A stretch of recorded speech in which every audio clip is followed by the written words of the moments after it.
on computer. Perfect. So I am in Command. I have already created an opportunity. So today we're going to do a buyer example because I don't want to spend too much time on building the opportunity because that is a part of TCO3 class, which I will be teaching this coming Tuesday, sorry. So to get to my opportunity from the Command home screen, click over here on the handshake, and that is going to be our opportunities. And there's a couple of different places you can get to your opportunity. You can click through here on either the listing or the buyer's sales funnel. But for me, I always find it just a little bit easier to go up to all opportunities. And this is going to show a list of all the opportunities that you have available. And then you can select the opportunity that you want to get started. So for today's example, I created one for Tony Stark and Pepper Potts from Iron Man. I've gone through, I filled in as much of the information as I am able to do. So you can see our opportunity name is Tony Stark / Pepper Potts buyer. So that way I can easily identify who is affiliated with this opportunity. Phase is active and stage negotiations. It's important for compliance that your phase is active and your stage is negotiation. Otherwise, the MCA office will be unable to see your documents that you put in Command. So always make sure that once you're getting ready to submit for compliance that you have it as active negotiations. I have my contacts information here that I've added. I created those contact cards, so then when I created the opportunity, I was able to affiliate those two contacts with this opportunity. Put in the estimated close date, contract date, budget, commission, so it can calculate all that information. And then I added the property address here. So today, 1234 Main Street Northeast in Atlanta.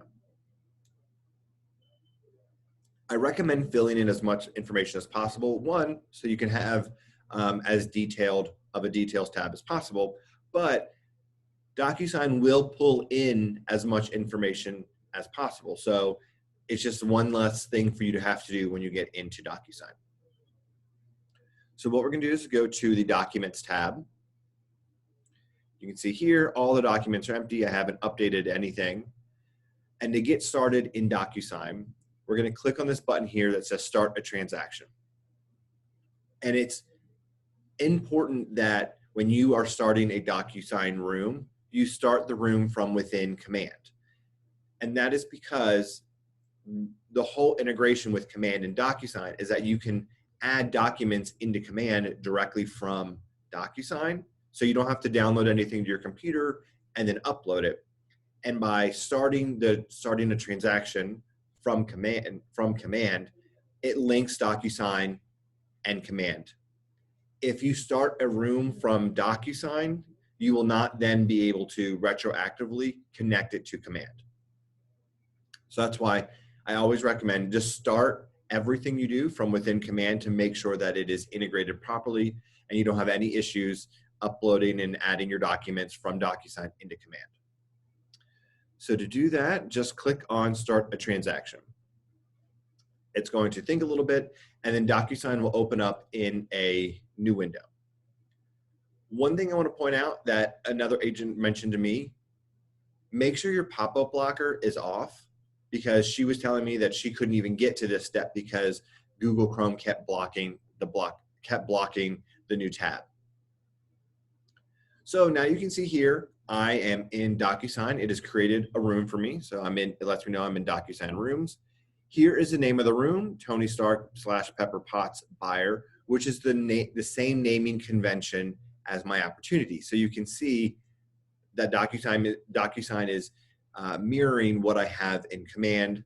So the two are linked. It has an ID number, and it is lets me know it was created on May 8th, 2020. It's going to Docusign's going to automatically put you into the document section of Docusign.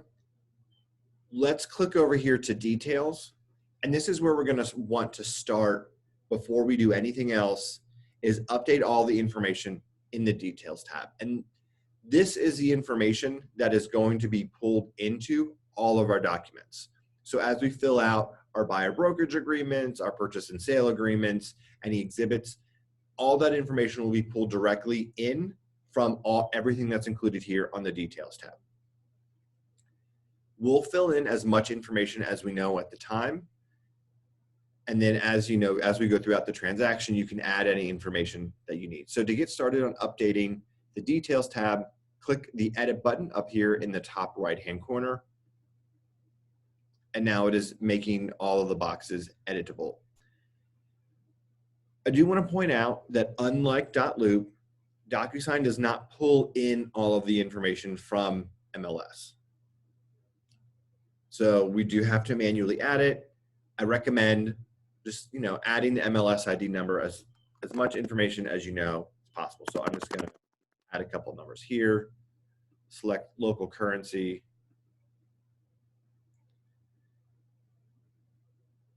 Perfect. All right. So the address, the location, so 1234 Main Street North, let's do Northeast, Atlanta. This is Fulton County. So state, select Georgia. Postal code, this was 30324. Property type, residential detached. Year built, let's do 2010. All right.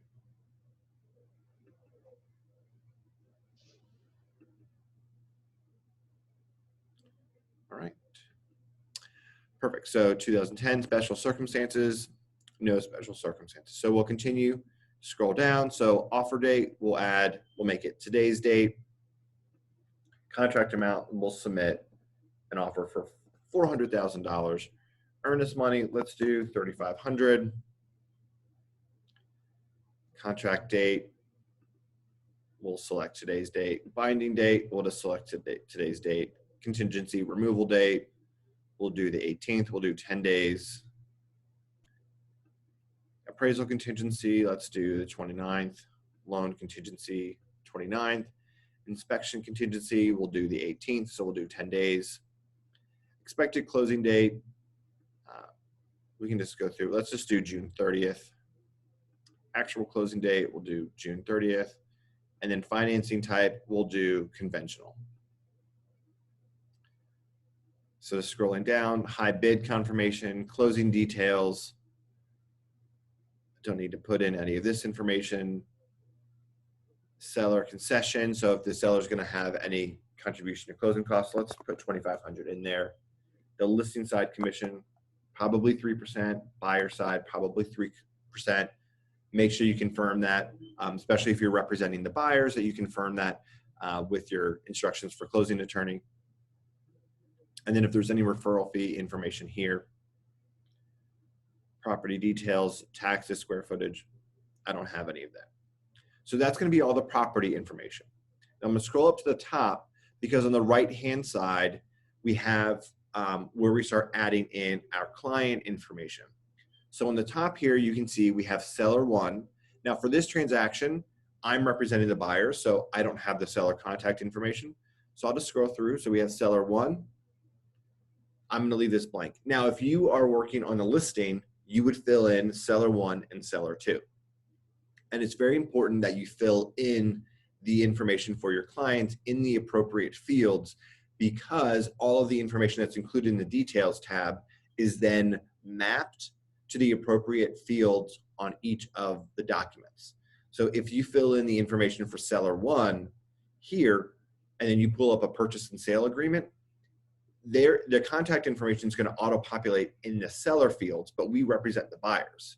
So we want to make sure that their names and information shows up properly in the buyer placements. So we'll just scroll through for this example, past seller one, continue to scroll down, past seller two, listing agent one, listing agent two, perfect. So now we have come down to buyer one. Now sometimes it will automatically fill in the information from command. I've kind of used these same examples a couple times, so I think Docusign is not pulling it in the information. But if it did, great. If it didn't, come through here and fill in at least your contact's name and email address. So today I'm going to put Tony Stark, and then email address. This is going to be kwfatech@gmail.com. So I saw a question, so let me check that question. What if you don't want the contact info revealed to co-agent in the email? So great question. I will show you when we get into the envelope section how to hide our client's email addresses. Right now, we're unable to delete the email address out of a purchase and sale agreement or exhibit, but I'll show you how to hide it so to protect our client's information. So buyer 1, Tony Stark, email address, put that there. Don't need to fill in the rest of the information because this is all where they're going to get notice. Second, buyer 2, Pepper Potts. And this, I'm going to actually use my personal email address here. All right. So buyer 2, good to go. Scroll down, buyer's agent. So I'm going to add myself here and just fill in the information. KW.com, company, Keller Williams, First Atlanta, address 200 Glen Ridge Point Parkway, Suite 100, Atlanta. Docusign makes you select the country. You have to do it. And Georgia, and we are 30342. And then buyer's agent 2, if you had a co-agent for here, you'd add them here. Perfect. So I have filled in all the information. We can just kind of scroll up to the top, make sure everything looks good again. Perfect. Our address is in here correctly, 1234 Main Street. Everything looks good to go. So I'm going to hit save.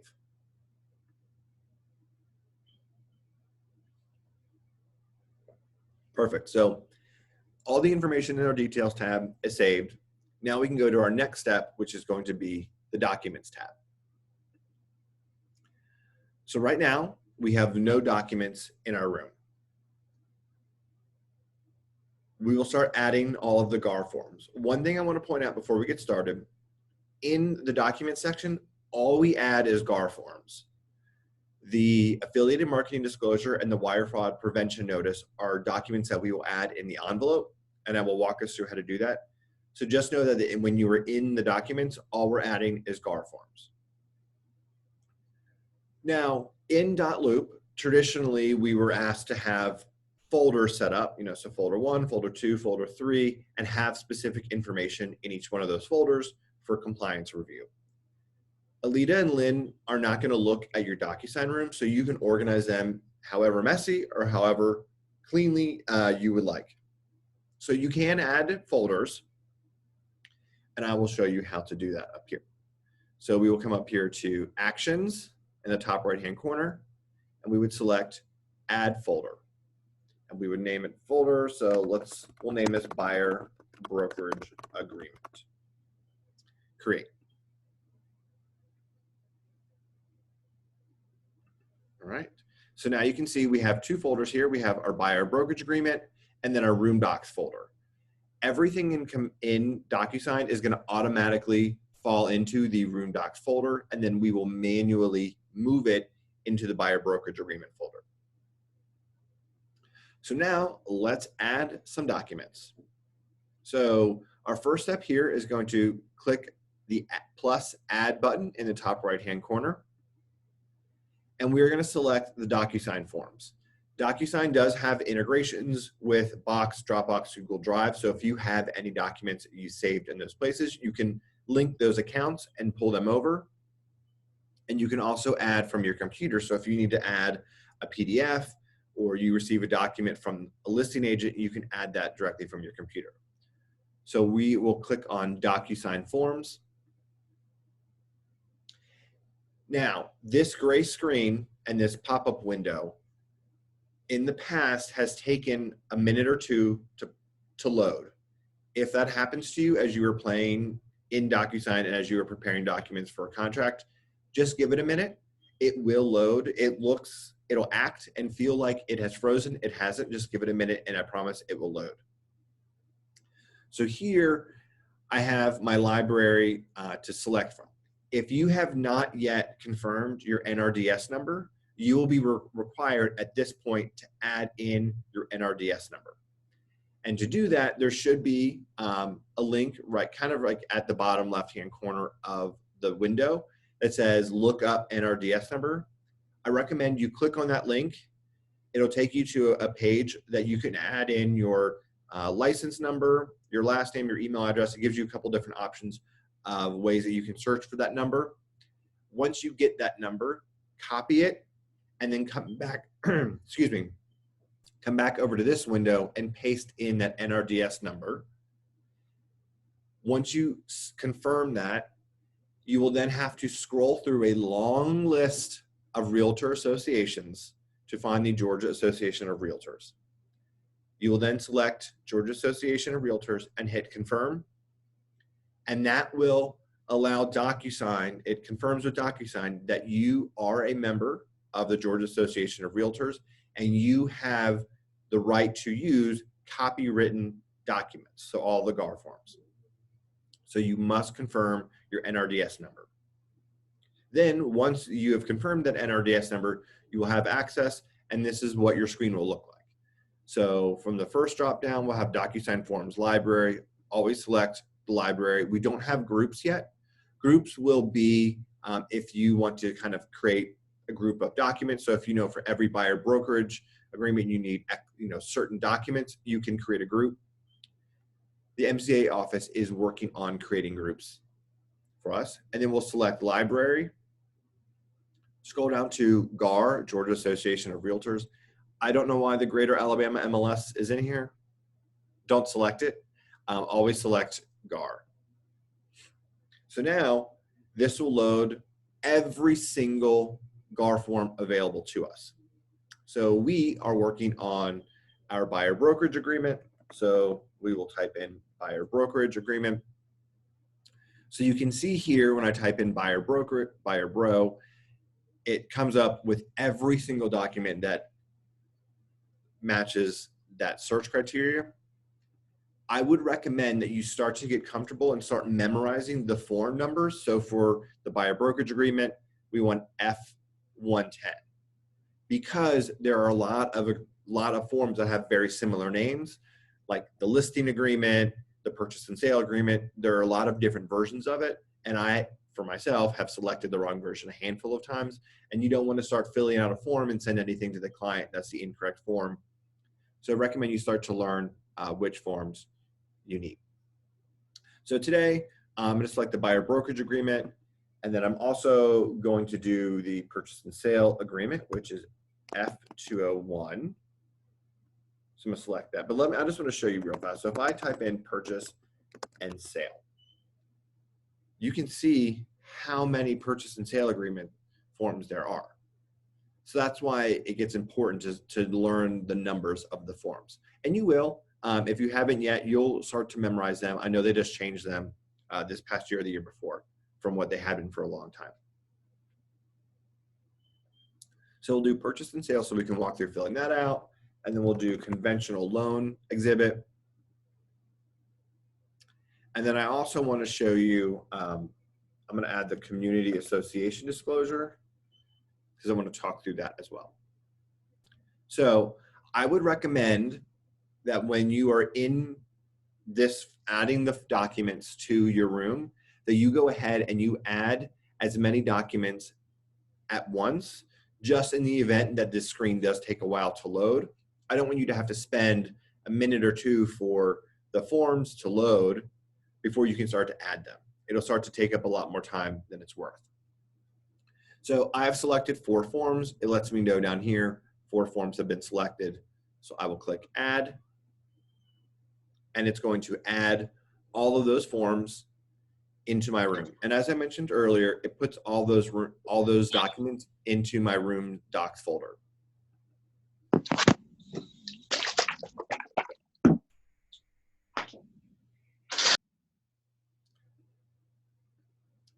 All right, so now I want to show you how to move those documents. So we created the buyer brokerage agreement folder. So let's select our buyer brokerage agreement and move it over. So to do that, click, oh, excuse me. I got too eager and clicked it. So let's come over here. So if you roll your mouse over the document, a circle will appear in the top left-hand corner. Click on that to select it. And when you do that, this toolbar up here will appear. So we can select the move icon, which looks like a document with an arrow in it. Click on that and we'll pick the destination. So we'll select folder in current room, and then it will show both folders, the buyer brokerage agreement and room docs folder, and we will select buyer brokerage agreement. It'll have any other folder name that you have in there as well. So I will select move. And now it has moved that document up. So it just kind of lets me know, hey, these are all my buyer brokerage agreement documents, and this is my purchase and sale section. Right now, all the documents are in alphabetical order. You can change that if you want to come up here, and you can change it to search by oldest or newest or by owner. I recommend you just leave it in alphabetical order. All right, so now that we've added all of our documents, we've put them into folders, let's start updating our buyer brokerage agreement.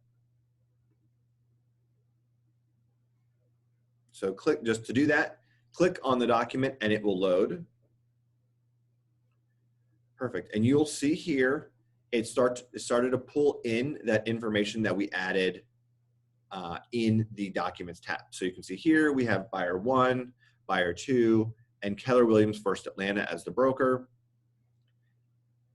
And now we'll just have to go in and fill in all of the blank spaces. So we have to fill in today's date, so 5/8/2020. Term date, so we'll start, 5/8/2020.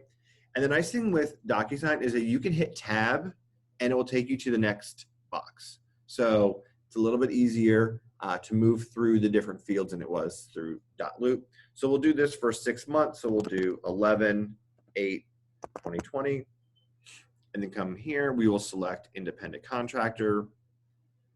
We will select dual agency, sub agency. Now, I do want to clarify that this training is not a how to fill out a contract. That is for Lynn and Alita to give you the how to and the best information. I just want to show you how to actually go through and use the document.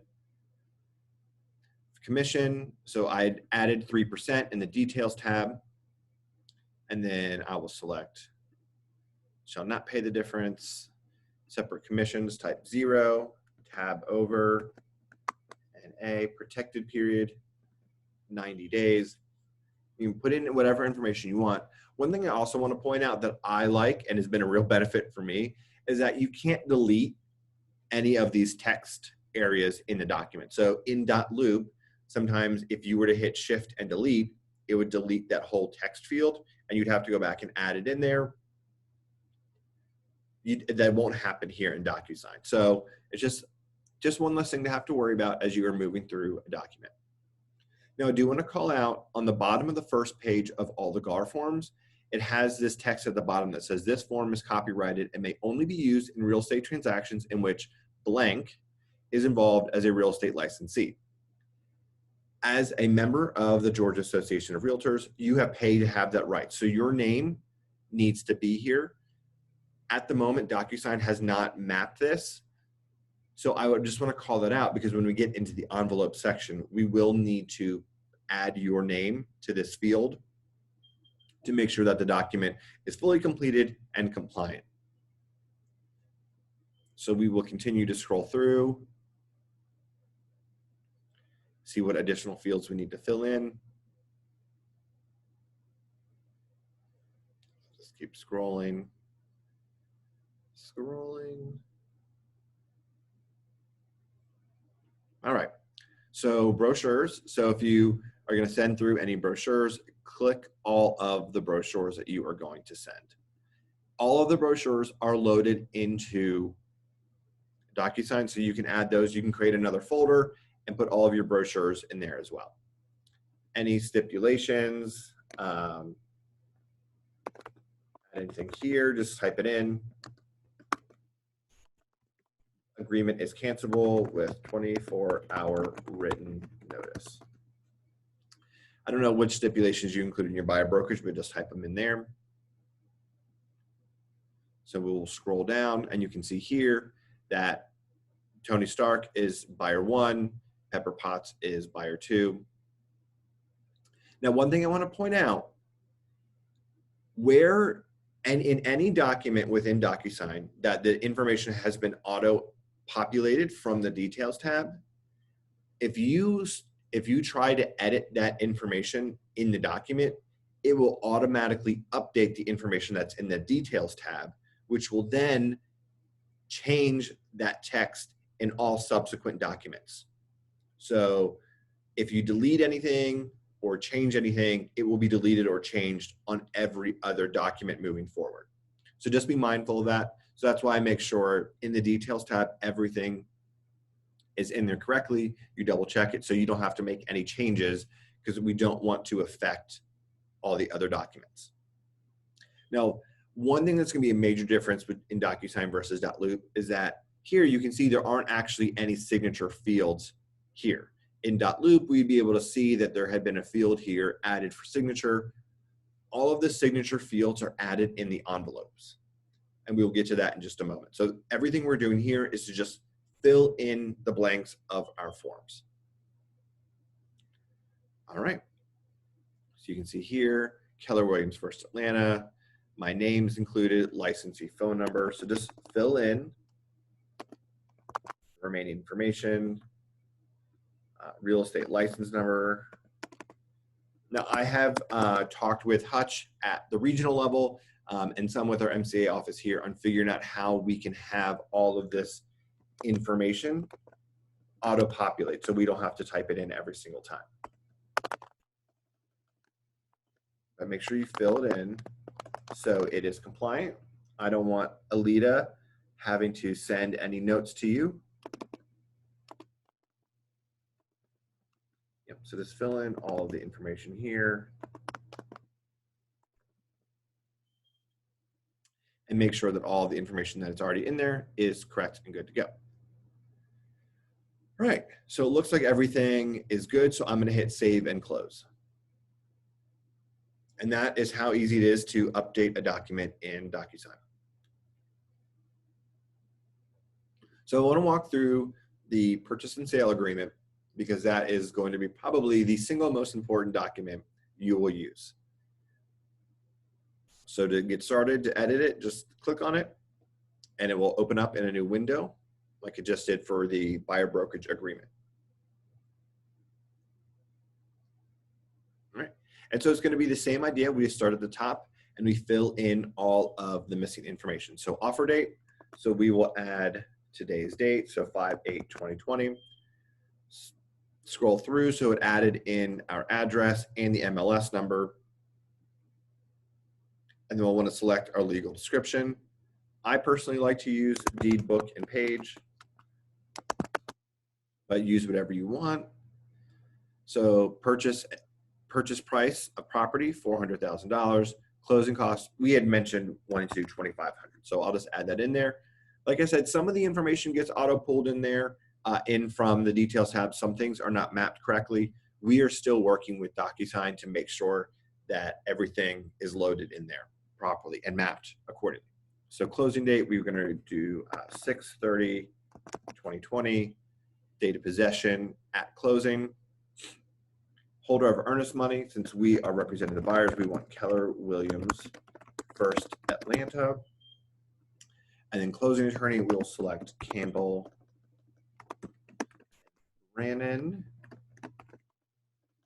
Glen Ridge office.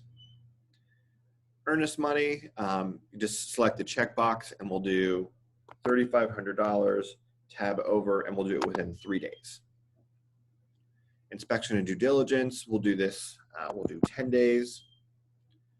Lead-based paint, the home was built, I think I put 2010, so it was not built prior to 1978.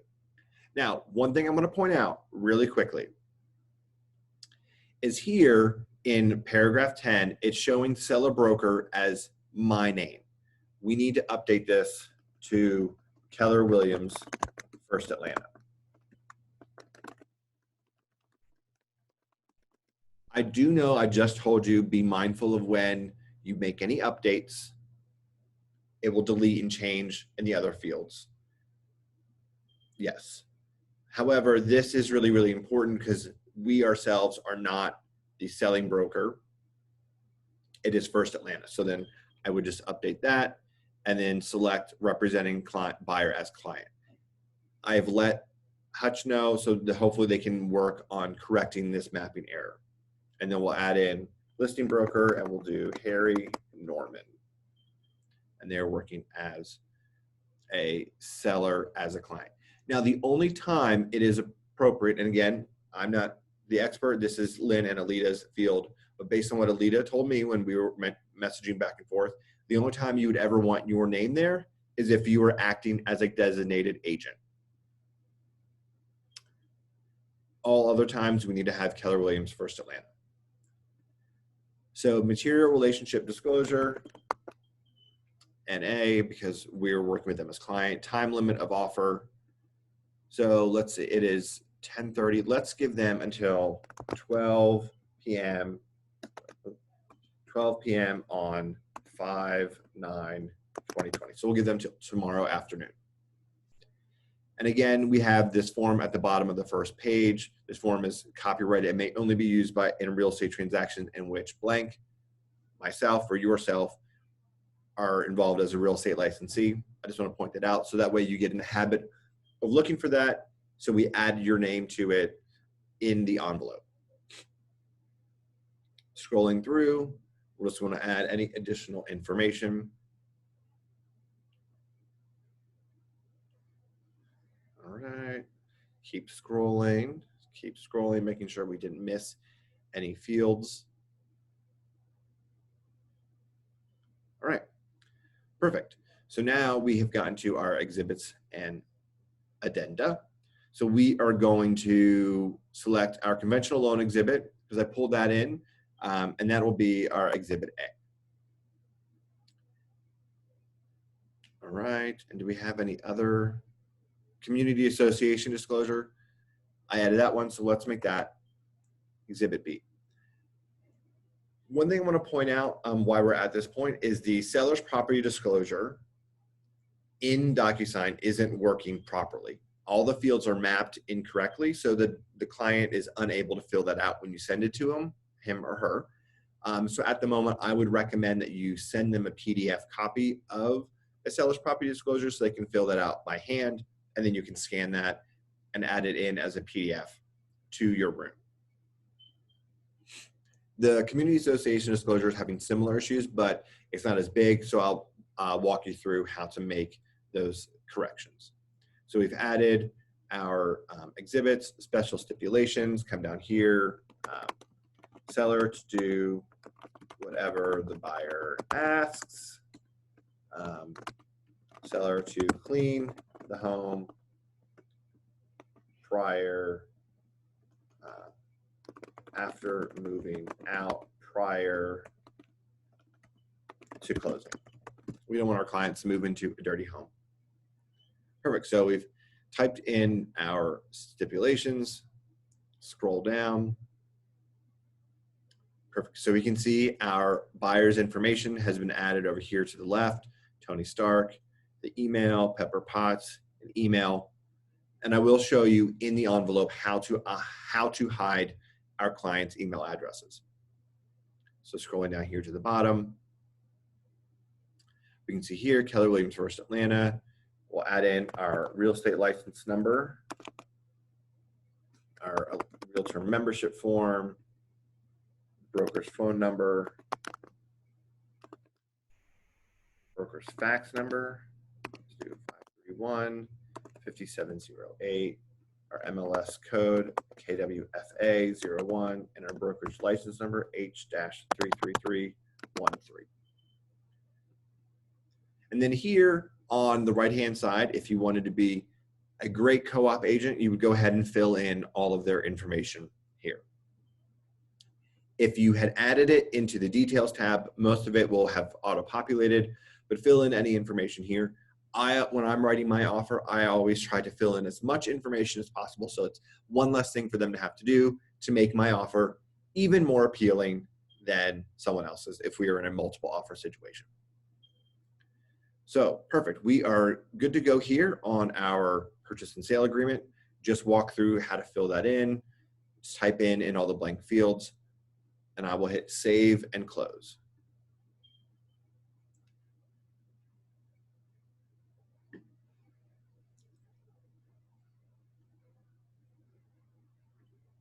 So that is saving.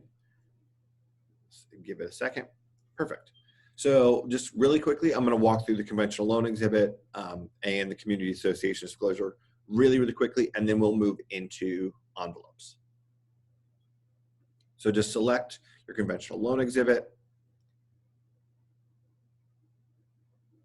It will load. Perfect. It'll pre-populate the information that we added in the details. So we'll want to add Exhibit A. Scroll down here, we'll select, this will be our first mortgage loan, and we're going to do a loan for 90% of the purchase price, 30-year terms, 4.25%, fixed rate, institutional. We'll scroll down. We'll leave the approved mortgage lenders field blank based on information I've received. So financing contingency, we'll want to do, let's do 25 days. And again, pointing out this blank field here on the bottom of page 1 of this GAR form. Scrolling down, appraisal contingency, we'll do 25 days. Continue to scroll down. Perfect, perfect. All right. So you can see here, it put in Keller Williams First Atlanta where my name is, because on that purchase and sale agreement, I updated where it had my name to Keller Williams First Atlanta. I'd recommend for now, just leave it here as is. We're working to get that fixed. And over here, you can see it has Harry Norman as their name. So just hit save and close.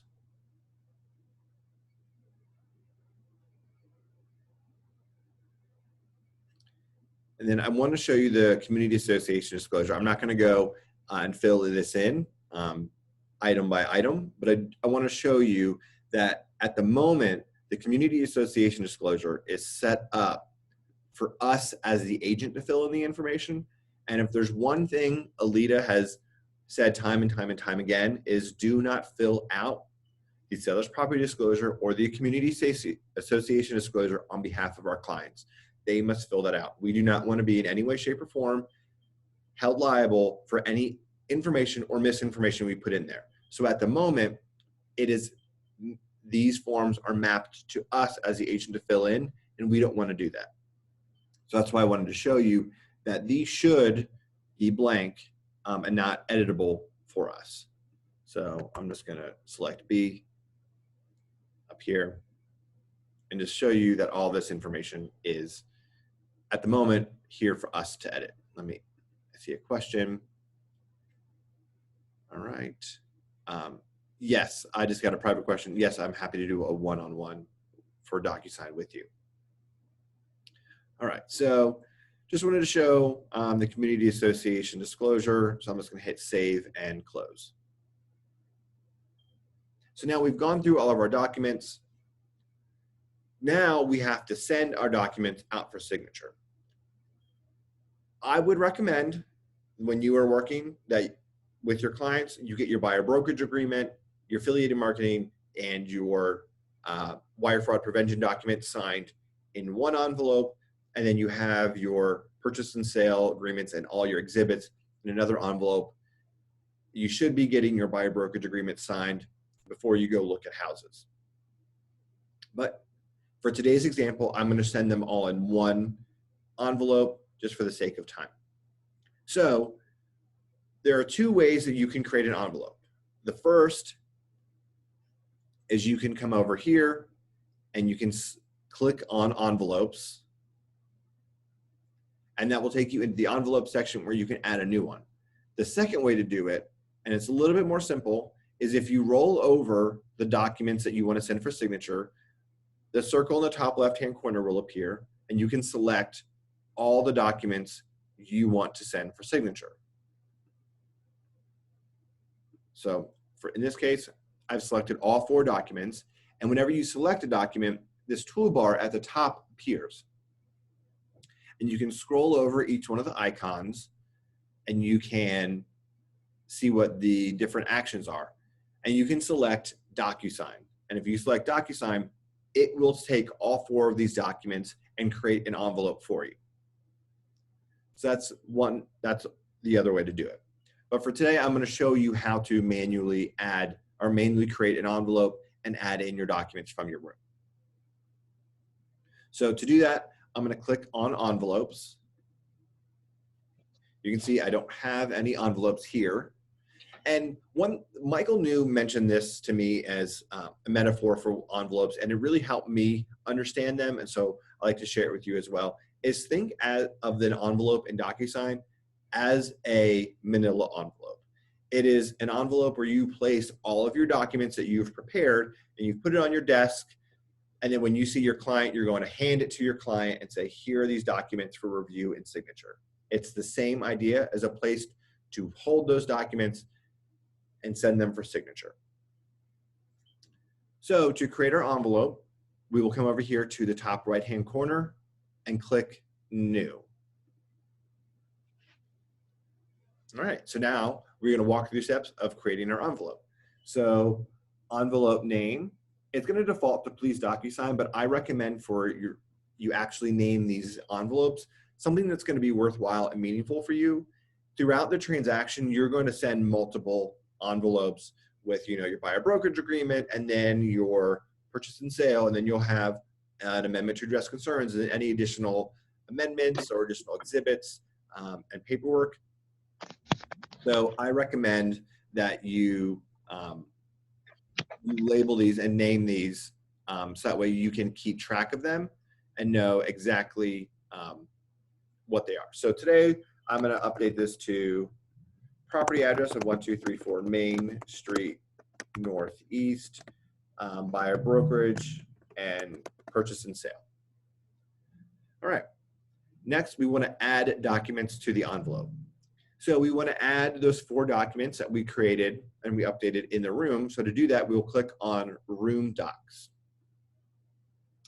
And here a window will pop up with all of the rooms that are available in our room.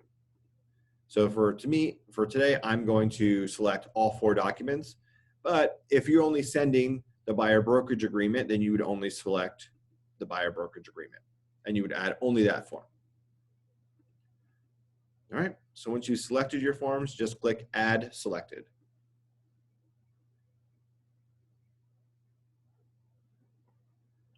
All right, so now all of those documents from our room are added. But as I mentioned earlier, we need to include our wire fraud prevention and our affiliated marketing disclosures. And those are templates. So the MCA office has created templates for us since everyone in the office will be using them.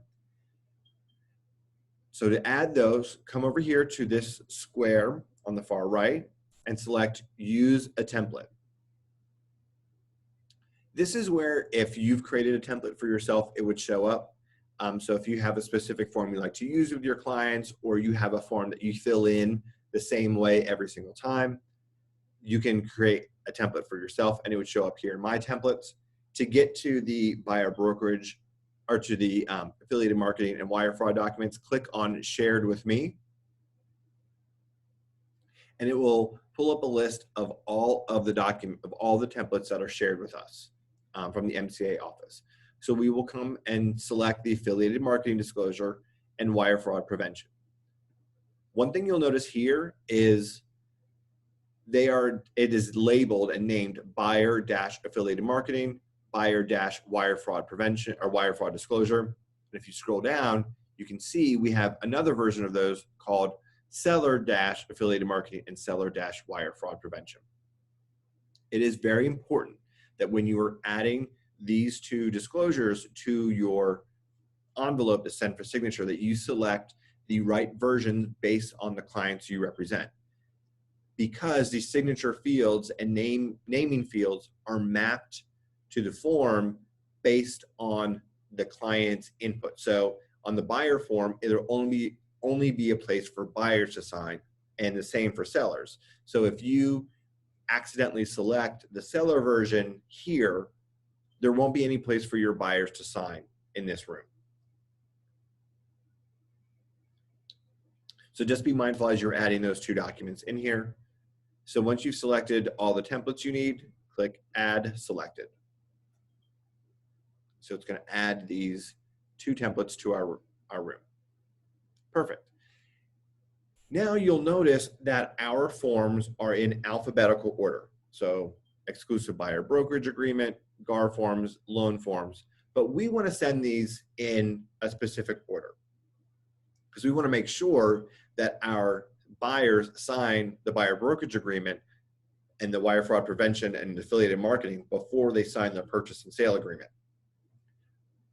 So here is where you would change that. So in order to reorganize them, the order in which the forms are reviewed and signed, click on the form and drag it into the position that you want. So right now we have our buyer brokerage agreement first, then wire fraud prevention, and then I'm going to grab the affiliated marketing disclosure and move that over.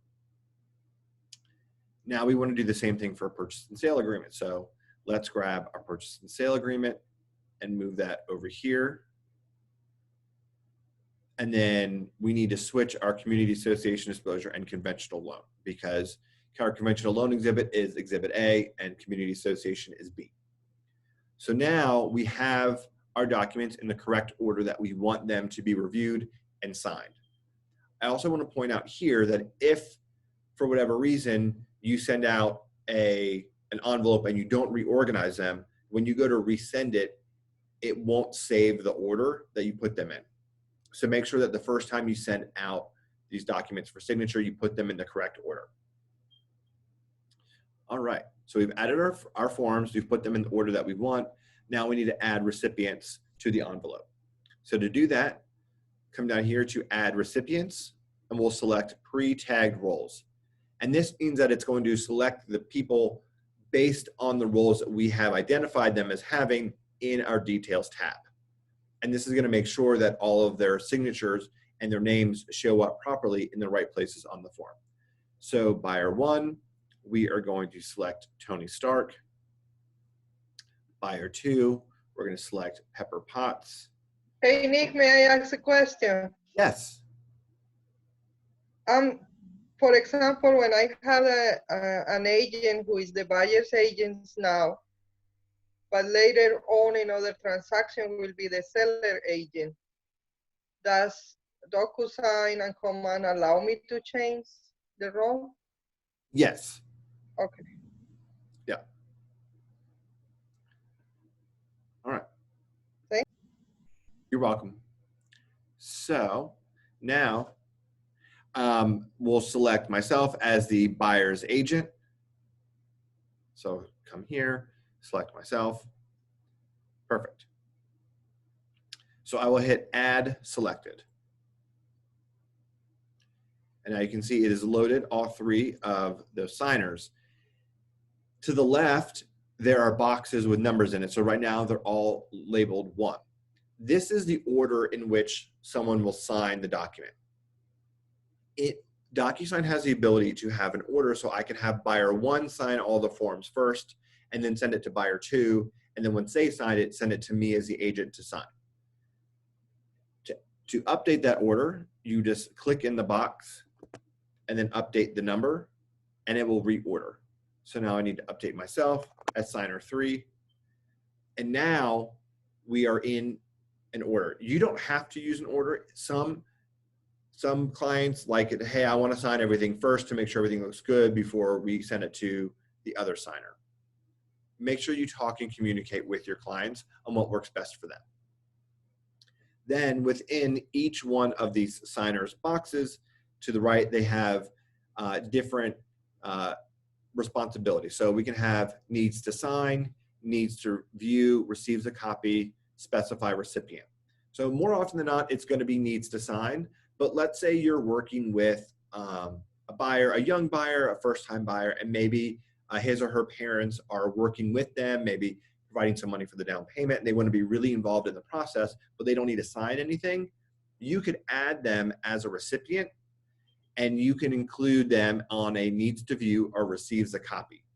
I would put them, if there's going to be an order, put them at the end, but this way you can add them in here and they can view all the documents, but they can't sign anything, they can't change anything. And then to the right where it says more, you can add an access authentication code. So if you want to select that. So let's say your clients are really nervous and they want an extra level of security to make sure that no one's going to break into their email and sign a document, the purchase and sale agreement on their behalf. So you can add an access code. So select that, and this box will be down here, and you can put in a code, whatever code you want. You just have to make sure that you give this code to your clients because they will need to fill this in when they go to sign. As well as you can add a private message. So you can put in, so somebody from, I want to say something specifically to Tony. Hi, Tony, please sign before Pepper. You can put in whatever message you want here, or if there was a question about something, you could write a note there. And this message will only go to Tony Stark. So now we've added all of our clients, all of our signers, we've updated the order. Now we need to update the email subject. So what I recommend doing here is leave it, so it'll auto-populate to please DocuSign. I recommend that you add the property address, Main Street Northeast, and then add the forms that they'll be signing. So for today, just make it simple. I'm going to put buyer brokerage and purchase and sale. And you can put a quick message, please review and sign documents.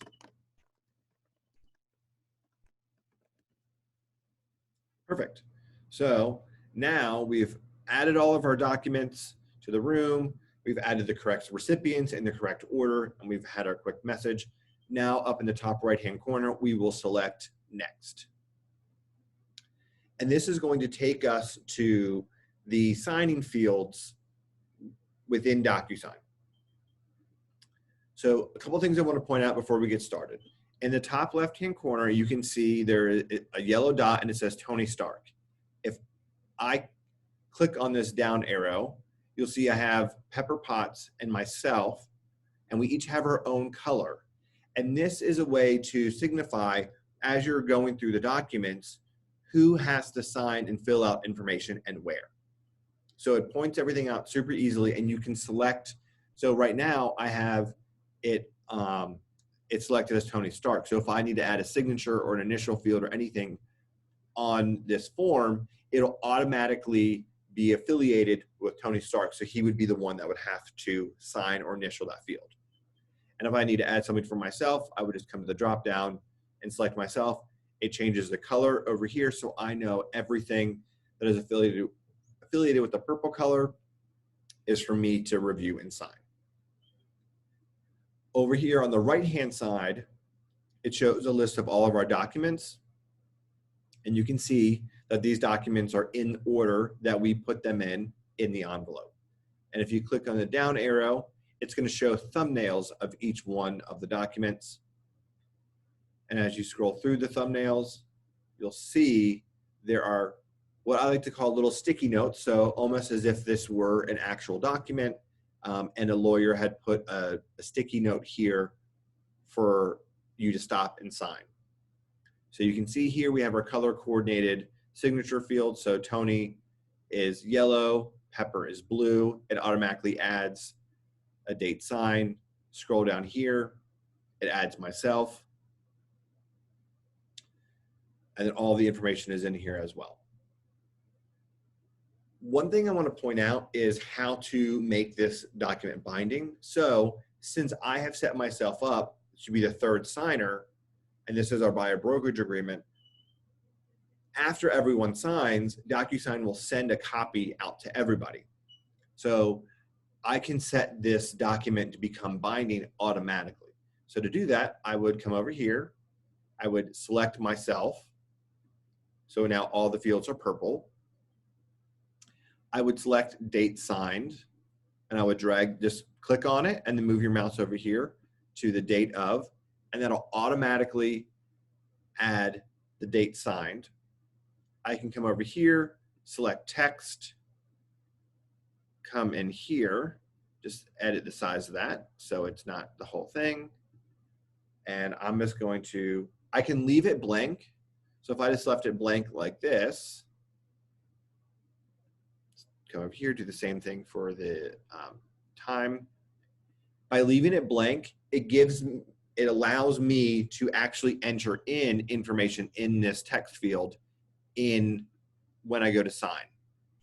So this way, this day will automatically update when I sign here, and then I can fill in this information here.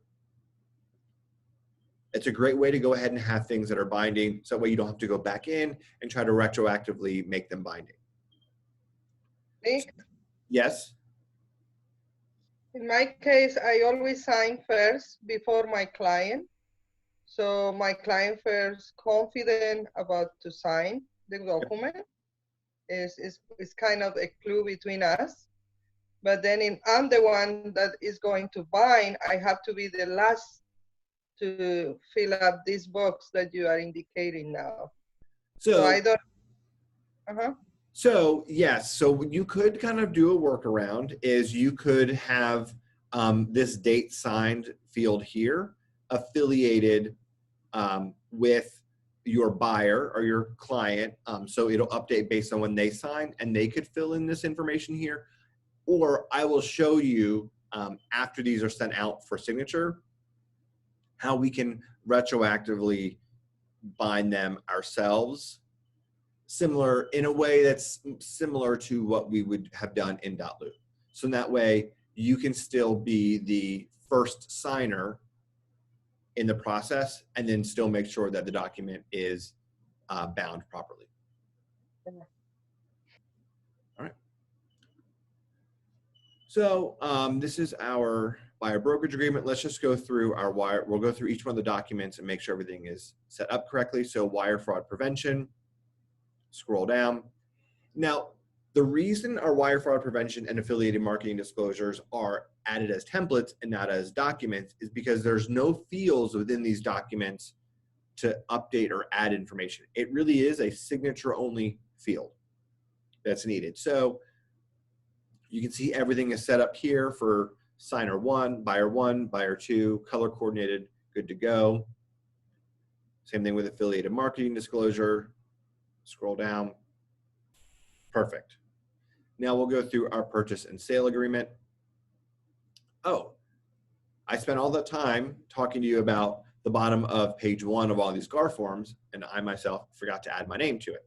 So as we scroll through the bottom of the first page of all the GAR forms, you want to come over here to the left when you've selected yourself, click name, and come pull that over here to fill in that space. And it will show full name, and that's perfect. And that will automatically fill in my name on this form when I go to sign it. So when it becomes a binding document, it'll show my name. So I'm just going to scroll back to our purchase and sale agreement. Make sure all of our information is good to go. Perfect. We have our initials here, and then the same thing. I want to click name and then drag that over here and fill in that field there. And when you click on a standard field, this window or the toolbar on the right-hand side will show up. You can edit, you can make some changes to the font and whatnot. You don't really need to do that. And then if you want to get out of this window, just click back in the document and it will go away. So we'll scroll down, make sure everything's good. You can also come over here to the thumbnails and you can see, all right, there's no place to sign there. And then we'll come over here. All right, so first things first, I notice that I don't have a place to sign here. So I need to add my signature here. So let me select signature, drop that down here. And then I also want to add a date signed right here.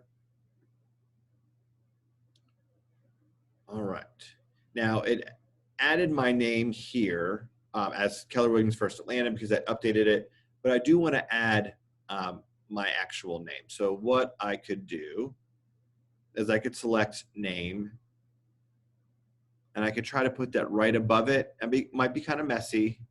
So you may just want to not do that. All right, so I'm going to delete that. So I've added my signature there and date signed. One quick trick I want to show you, because in some forms you may have to go through and add in a bunch of signature fields. So let's say I click here and I'm adding a signature. Actually, let me delete this real fast and show you. So let's say I'm in a rush. I need to get this document out. We're about to be in a multiple offer situation. I've got to get my client to sign this as soon as possible. So I'm rushing. I'm like, oh, I need to add my signature field here. I need to add my date signed. Perfect, good to go. And then I realize, oh no, I have selected Tony Stark and not myself.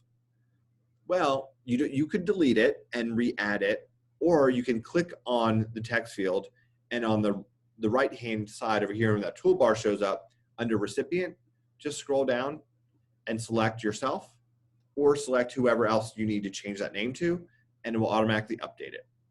So do the same thing for date signed. And now it's changed purple to the purple color, so I know that it is that information is affiliated with myself, and good to go. Perfect. Now for the binding date here, let's not touch it because we obviously have to send this to the listing agent. Let's quickly check on conventional loan form. All of this information looks good to go. We'll want to add our name here at the bottom of this form. So select myself, name, let's add that there, and then scroll down. Oh, you know what I forgot to do? Something very important. So on our purchase and sale agreement, and I promised I would show you, let's hide our clients' email addresses. So to do that, we can't delete it. So, and it's not going to be the prettiest, but it works, is over here, you can just leave it on yourself or whoever you want. Come over here to this pencil and it's labeled markup tools. Click on that. And then our only available markup tool is a line. So click that and then come over here, just drag that, and you can drag a line across the email address.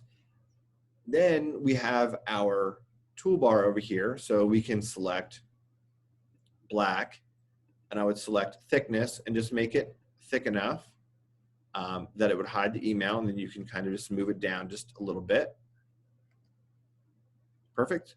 And you can literally hit copy, paste, and it will redo, give you another one. Drag that down to your buyer two's email, and then you can drag that over. That's great. Yeah. So this will protect all our clients' email address. It's not the most beautiful, but it still does the job. So as of now, this is going to be our best workaround. So I recommend that you use it and probably explain to your clients, hey, I'm gonna black out your email address on the purchase and sale. Don't be worried by it. Because 9 times out of 10, we're going to work with co-op agents that are great. Don't have to worry about them emailing our clients. But there's always going to be that one bad egg, and we want to prevent something from happening that would affect our clients. Perfect. So that is how you hide your client's contact information. So let me just go back through. Yes? I used to do that blackouts with the bank statements, but Oh, I do it apart and then upload it. It's good to know I can do it here. So they don't see the bank account number complete and the yeah. address, things like that. Yeah, same idea. And it's, yeah, always everything we want to do is to protect our clients. So blacking out their bank account information as well as their email addresses. So yeah. All right, so let's go. So this is our convention. Nick, is there a way that we could just put, like, not fill that information in on the master form, but then just add it to the buyer brokerage agreement where it's required? So no. So if you add in your contact's email address in the details tab, it's going to auto-populate on every single field or every single document that has the email address information available. Now, what you could do, and I wouldn't recommend this, is that you could not include the email address as a part of the details tab. Then when you go to the envelope, you'll have to manually add in their email address there so they can, send for signature. But as you're just creating a little extra step for yourself, one way or the other, I personally prefer to do the blackout line, but whatever works best for you to protect your client's information. All right, so let's finish up here because I also want to show you sending these documents out for signature and what happens. So everything is good here. Oh, it looks like I forgot to add in my Realtor Association information here. So I'll just add some text right here. And I'm just going to type in Atlanta. Now over here in the toolbar, you can see it says required field. You can unselect that and make it read only. And that way it just shows up on the document as Atlanta. It'll show up and be very clear for everyone that signs it. And because I don't need to fill this in once I sign it. So then I can also come over here and add my name here just so it shows up. All right, so perfect. So it's conventional loan exhibit, community association disclosure. So you can see there are no fields here. What you could do, and this is not ideal, so like I said before, I recommend that you just print this out and give them as a copy to fill in manually, then you can scan it back in. But what you could do is you could go to your buyer one, or this would be your seller one, and you could add in text fields everywhere there's a place for them to fill in information. And you can uncheck it so it's required, so they don't have to fill it in, because if it is required, then they'll have to put some information in there. Now, this isn't something you're going to want to do every single time you work with a seller. So you can create a template, which I don't talk about today, but I'm working on getting more information on, so I can create a video on how to make templates. Just know that Hutch and Michael New are working with Docusign at the regional level to get this form corrected.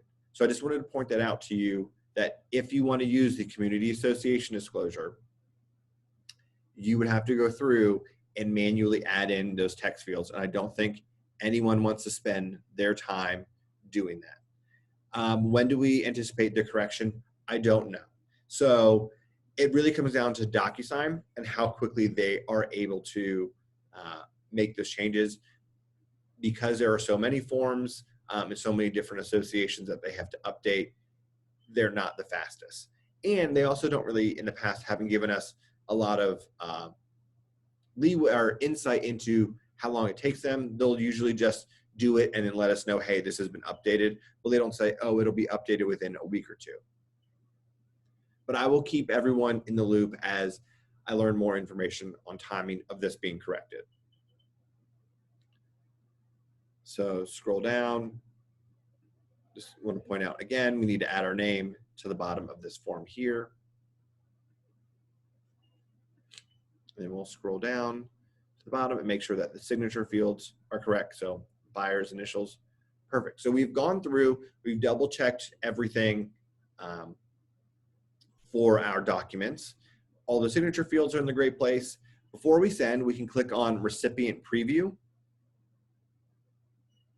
And what this will do is it will walk us through the process of what your clients are going to experience. So I can select Tony Stark, and this is going to be exactly what it's going to look like for him to sign this document. So you click on Start, boom, sign, sign, click sign. And it's the same dot loop where you just rush through all of the documents to sign. Boom, and then you would hit finish. Now, this is not actually signing the document. This is just a preview so we can see what it's going to be like for Tony to sign. And it can show on a computer, a tablet, and a phone what it will look like. And once you're done with the preview, just click the X in the top right-hand corner, and then we can hit send. And this is going to send out the documents in the order that we selected. So it'll go to Tony Stark first, then Pepper Potts, and then myself to sign. Perfect. So Docusign lets me know the envelope has been sent. It's waiting for others. So now I want to show you what it looks like for our clients to sign. So I have pulled up my email address. So this is my KWFA email. Let me just click inbox so it should get the email. So this is I'm the first one to receive this email. So you can see here we have our Please Docusign 1234 Main Street, BBA PSA. So our clients know exactly what they're going to be signing. Here's my picture so they know it's for me. Please review and sign documents. Thank you. So you click on Review Documents. Let's just give this a second to load. Perfect. Would like to use current information, sure. Okay. So they'll be required to agree to the electronic records and signatures and click Continue and then Start. So I'm just going to, so the first time they sign, if they don't have an account, it's going to ask them to confirm their signature. They can write one, draw one, upload one. I just recommend they use the one that is provided to them. Just click Adopt and Sign. And then sign, sign, sign. Let's go through all of these. Perfect. Finished. And at the end of it, it's going to ask them to sign up for a Docusign account. They don't need to do that. They will automatically receive copies of these. And we, as our agents, will make sure they always have them. So just tell them to click No Thanks. Perfect. So come back here, you sign that. Now I go into my personal email account, and please don't judge me on the number of emails in here. I can see here, please Docusign, same message, click Review, allow, please use electronic signature, boom, boom, boom, continue, start, and it's gonna be the same process. The first time you hit signature, it's going to have you select your signature name or style, and then just boom. And you can see here on the right, it auto fills in this time here based on signature time.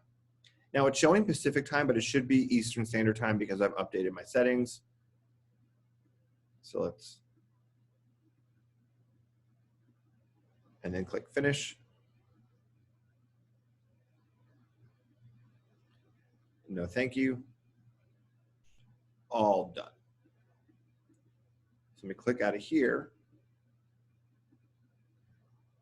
I'll come back over here. Now I should have the option to sign this. So let me just open up my Gmail real quick so I can show you. So now it is my turn to sign. So I'll just come over here. Same thing. Continue, start. Boom. I guess the page is being kind of slow. So you can see here, remember I added that text on how I can make this document binding. So I'm just going to do 12 p.m. Boom, fill that in. And it stops me because I made this field required. So I couldn't go past this point without filling in this information. So click next, sign, sign, and then finish. You're done signing. Continue. All right. So come back into my email. I should have, well, I'll pull up my client email address. So this is my client email. And you can see here, I just got an email. It says completed, please DocuSign. And these are all the signed forms that they have just signed. So they have copies of them. All right, so now I come back into, I'm gonna close out of here, come back into my envelopes. I can refresh this and it will show that everything has been signed. If I come back into documents, scroll down, you can see, like I told you before, it just puts everything into our room docs. We have all of these documents that have green check boxes on them are signed documents. So we have our affiliated marketing disclosure, community association, loan exhibit, everything's been signed. So if we want to move our affiliated marketing disclosure, our signed buyer brokerage agreement, and our wire fraud prevention notice, we want to move those up to the other folder.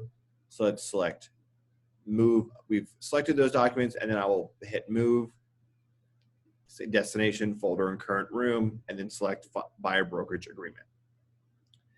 Just so we can keep that organization process going.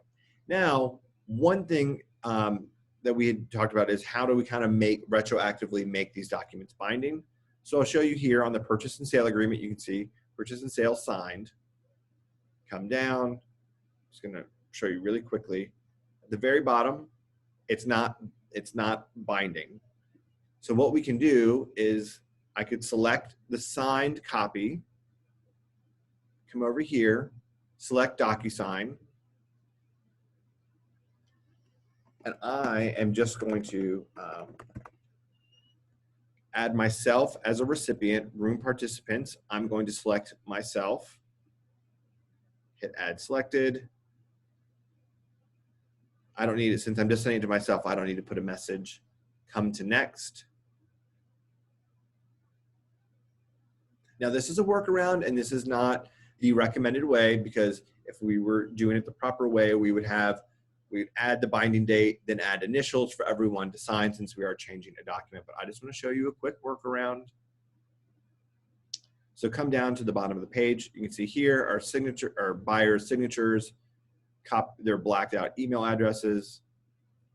Everything's down here. So I want to make this binding. So I can come here and I've selected myself, so it's only me. So we'll do a date signed, add that here, and then has been filled in by add your full name. Perfect. And then we'll hit send. So it's going to send to just us or just yourself, which will allow us just to sign right here within the DocuSign platform. I don't need to go to my email. So I can needs my signature. I can just click sign. It's going to open up the same DocuSign platform. Click continue. Scroll down. Now, I didn't actually really even have to sign anything because it's just a name and a date, and then just click finish.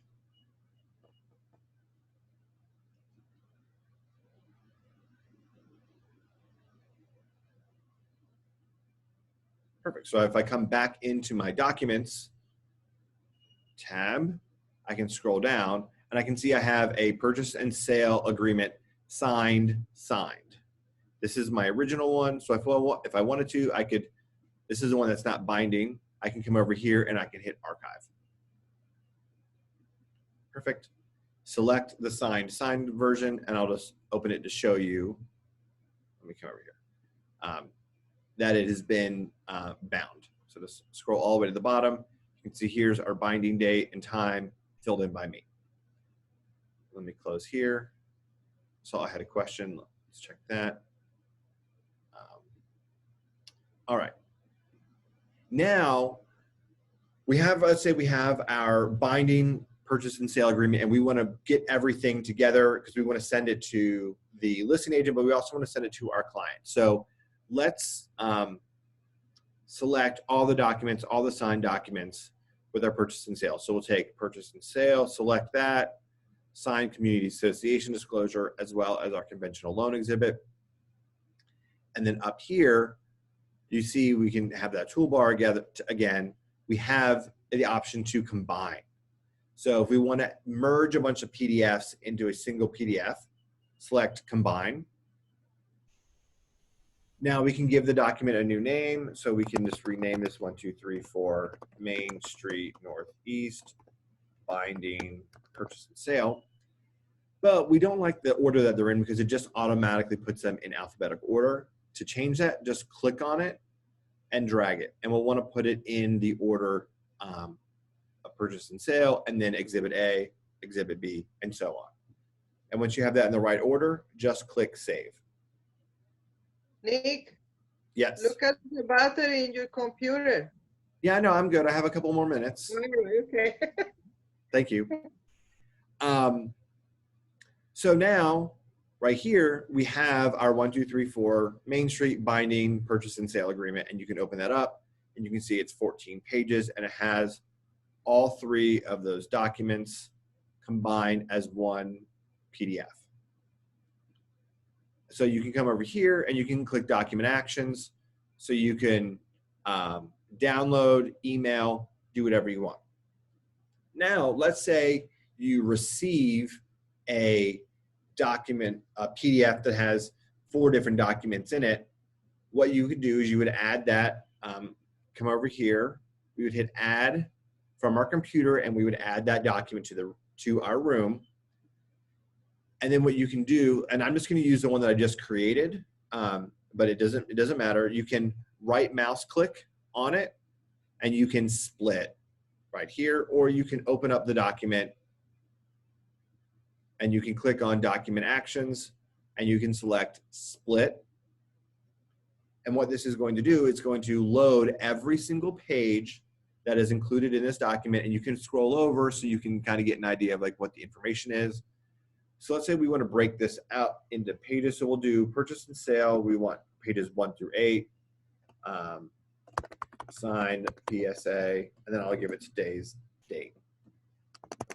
And then we want to add another document. So we're going to select pages 9 through 11. This will be signed conventional loan exhibit. And then we'll do pages 12 through 14. And this will be our signed community association disclosure. Perfect. So then once you've selected all the different pages, just come over here and click Save. Invalid characters. Oh, sorry, I can't put that date in there. So I'll just leave that. Signed, purchase, and sale. And then I'll come over here and click Save. Perfect. So now it will automatically save all of those documents. So let me plug in my computer. So I have my charger here. All right. So now we have at the bottom here, we have our signed community association disclosure, signed conventional loan, and signed PSA. So those are the 3 documents that I just split.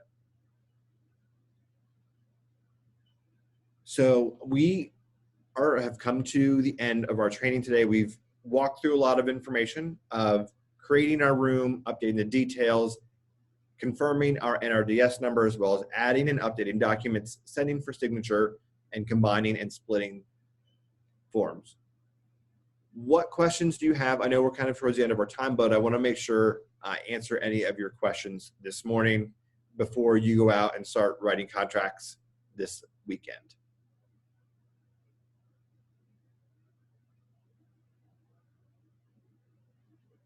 All right. Well, it doesn't look like there are any questions. I want to thank you all for joining me this morning. I really appreciate you taking your time. As you are working in DocuSign, let me know what questions you have. There's going to be a learning curve, so don't get too frustrated with yourself. You will get it. Let me know, reach out to me, send me a text, give me a call if you need any help as you are working in DocuSign. I'm going to upload this to YouTube today, and I'll send out an email later today with a link if you need it this weekend. Thank you, Nick. Let me know what time is good for you. Okay. Yeah, I'll be in touch with you. We Okay. can set up some one-on-one. All right. Bye-bye. Have a great afternoon. Thank you, everyone. Bye.